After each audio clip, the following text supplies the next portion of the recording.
Meine Damen und Herren, ich heiße Sie recht herzlich willkommen zum Hamburg Journal. Und heute haben wir zwei Gäste, die extra eingeflogen sind aus Israel. Und ja, deswegen begrüßt recht herzlich mit mir Evgenia Pipitimitrovskai-Diski. Ha! Nein!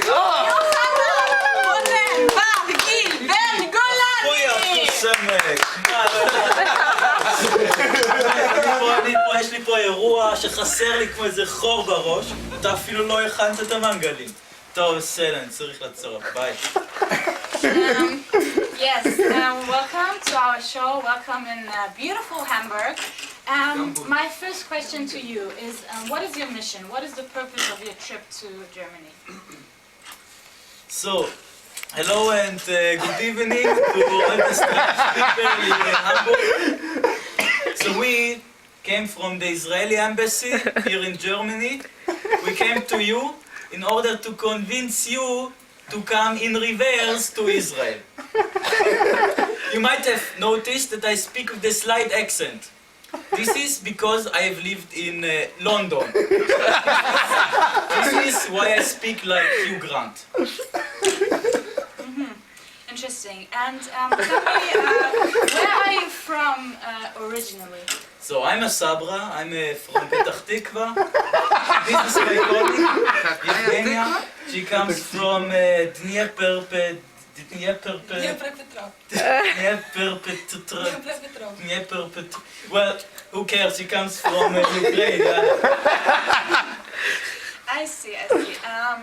And your professional background, what did you do before you worked in the embassy? Look, I professionally am a banker.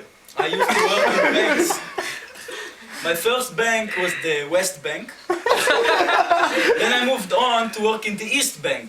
Until people suddenly told me I'm in Jordan, and that's how I actually entered politics. But you know, it's very similar, it's very closely related. In banks, I worked on economic booms, and now in politics, the Palestinians also make a lot of booms, boom boom. So it's very, very similar. I understand. And Evgenia, what did you do? You know, actually, I do business. Well, I have a lot of business partners. Colleagues. And colleagues, and I do a lot of business with them. So, and you know, I had a lot of business meetings and dinners. One dinner, next business dinner, next business dinner, and this is how I came to the embassy. Evgenia, באמת, you are not supposed to say this in public. She's a teacher. English okay, lessons, as right? our guests know, Israel is a very small country. Don't say that! Israel is not a small country. Really okay, not. Israel... It's small. It's sorry, not small. tiny country. So tell me why our guests should go to such a small, tiny country as Israel. What do you have to You know, offer? there are some people really who say Israel is a small country. I do not agree. Israel is not a small country. Give you an example. Yesterday I did some jogging. So I started in the Golan Heights, in the very north of the country, walked for a few blocks, 20 minutes, and then I ended up in Eilat. So, can you do this in your backyard? Really? In fact, most backyards are too small to do jogging in the backyard. So, compared to all the backyards that exist in Hamburg, but also compared to most all other backyards in the world, Israel is quite big. So, as a backyard, we're not that But I asked Evgenia, how do you say No, shmum. United Nations. Right, exactly. Ask the United Nations, the UN. How many countries are member states in your organization that have to fill in 7 million people in a backyard? I mean, aren't we the only one? So it can be a problem because sometimes it can get very, very crowded.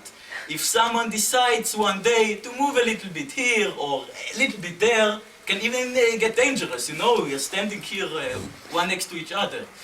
So that's a problem. But in Israel, for every problem, we have a solution.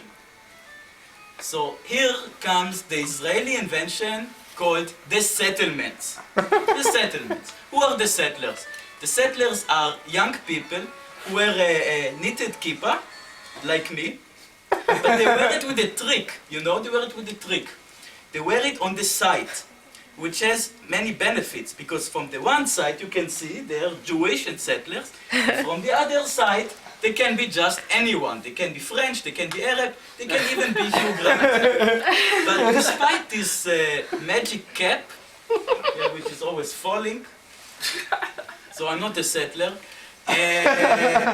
despite this magic cap, you might even say magic kippah, the new American president, what's his name, Hussein Obama, doesn't really like the settlers. I don't know why. Yes. I have also an answer for your question. You know, as I told you, I have a lot of business partners. So, as I always tell them, size doesn't matter. Okay. And Evgenia, you're originally from Ukraine. Why did you go to Israel? Why did you end up there? You know, there is a very simple answer. Well, let me ask you, what is the second language in Israel? Arabic. No, нет, French. нет, English. нет. No, people, tell me. What Russian? is... No, Russia. Russian is the first language in Israel and Hebrew is the second. So if you come to Israel, you don't have to learn Hebrew. That's true. As easy as that. So it's very easy. And Evgenia, another question: who do you vote for? Who did you vote for in the Israeli elections? Election, Putin. But Putin is not Israeli. He's not even Ukrainian. Why did you vote for Putin? Ukraine, Russia, you know. It's very close. I have my villa in my garage in Ukraine, and where my backyard, where my dog You don't have a backyard. and my backyard where my dog do peace is in Russia. So that's why I voted for Putin. I see. Okay, let's come to my final question. People say Israel is very dangerous. There's a lot of terrorism, so it's crazy for some people to think about going to on a trip to Israel.